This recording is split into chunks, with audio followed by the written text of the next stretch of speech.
Le principe de l'usine, c'est l'eau qui arrive sur l'usine, elle est considérée comme potentiellement souillée. Donc c'est assez difficile dans ces conditions de dire l'eau, on la met à la disposition d'une collectivité ailleurs. Bon. Maintenant, effectivement, il y a des endroits, il y a de l'eau de pluie qui tombe sur un sol, voilà, sur un parking. Bon, il y a des traces d'hydrocarbures, mais ça c'est assez facile à récupérer dans un séparateur. Et cette eau-là, on peut l'utiliser à d'autres endroits dans le procédé. C'est ce qu'on fait déjà. Hein. On utilise toute l'eau de pluie du site pour alimenter notre chaîne de lavage.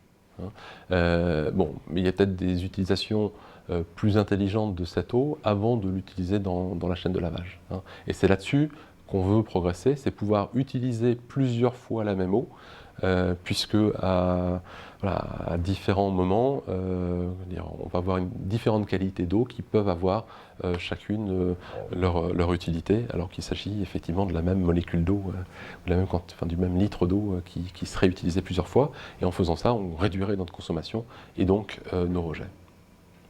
On utilise déjà ce genre de choses, mais ce qu'il faut bien comprendre, c'est que si vous avez de l'eau, l'eau que vous avez à un endroit, vous allez peut-être pouvoir la réutiliser à l'autre bout de l'usine.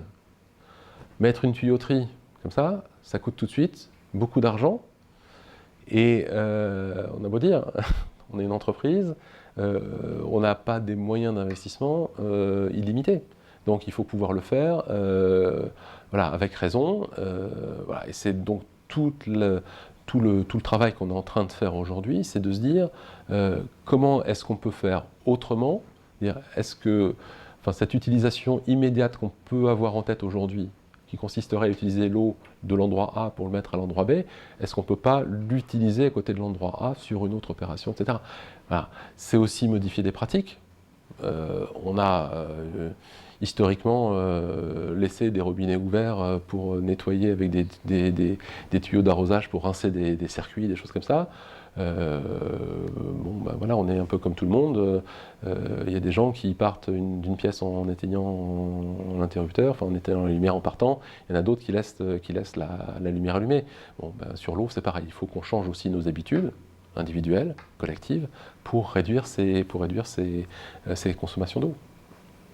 C'est effectivement toutes ces difficultés techniques de réutilisation d'une eau qu'il faut regarder dans le détail. C'est des dizaines, voire des centaines de petits flux qu'il faut regarder dans le détail pour savoir quelle est la meilleure utilisation possible.